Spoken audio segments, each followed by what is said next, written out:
IAPB Vision Atlas says that 90 million children and adolescents live with sight loss. On January 10th, I visited Eckville Junior Senior High School. I met with Janae Thomas. She works with Merrick. Merrick is a grade 9 student. He has retinitis pigmentosa, or RP for short. He has no night vision, and his peripheral vision closes in until no vision is left. Using the Via Opta Simulator app, we can see what the world may look like for Merrick. With the use of technology and tools, we are able to make Merrick's time at school easier.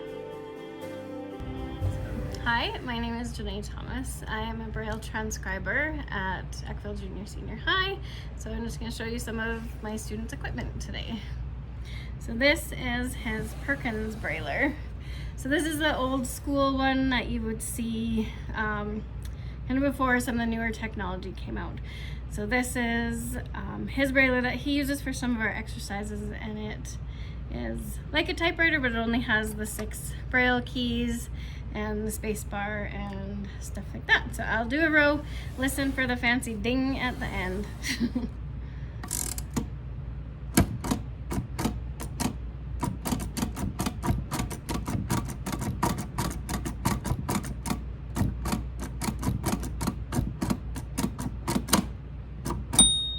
So when he dings like that, he knows that it's finished at the end of the paper, and he'll enter down and head back, kind of like those old school typewriters.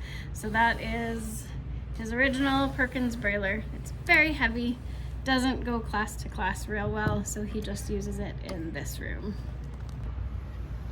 Okay, so this one is the updated version of the Perkins Brailler. So the top screen looks like the Brailler where it has the same 6 key. However, when he opens it, he has his menu and it speaks out loud so that he can hear what it's saying, and then he navigates through the buttons. So this display right here is actually the tactile dots, the same as he would read on paper. So it kind of is a combination computer, brailler, and reader all in one.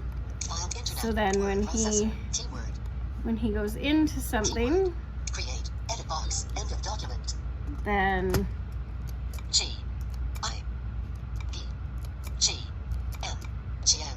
So he can just type, and then when he opens the screen, it either says the letters or it'll show it in the dots too, depending on what mode it's in. Right now he has put it in his little cheat mode, so it is showing the letters actually and not the Braille dots. But yeah, so then a lot of his classwork, his teachers can send directly to this, and then not everything has to be described or transcribed hard copy onto paper.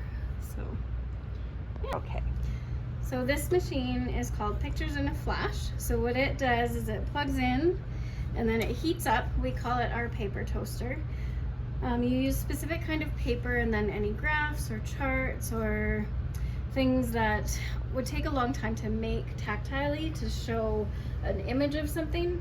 If I can get it on a photocopy that's clear, then we run it through this onto special paper, and then we can get actually something like this. He made that on. So then it has texture to it, so that I can quickly do a math graph or a picture from a novel or a science diagram, anything like that. And then yeah, so that's our paper toaster. Merrick gave me 9 tips for teachers. Tip 1, please ask before touching the student. Consent is very important when we can't see you.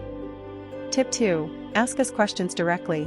Every eye condition can be very different, so the best person to tell you what will help or not is us.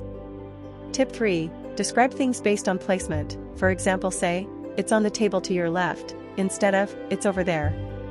Tip 4, light sensitivity is often painful for many conditions, so turning classroom lights on and off quickly and without warning can physically hurt. Tip 5, if you change the classroom around, please let us know, maybe even give us a tour of the space with no one in it so we can understand the layout. Tip 6, it is a legal obligation that learning materials are provided to us at the same time as our peers in whatever format or device needed. We know this makes more work for us, but accessibility is equality, not special treatment. Tip 7, safety plans for things like fire drills and lockdowns are important because things happen quickly.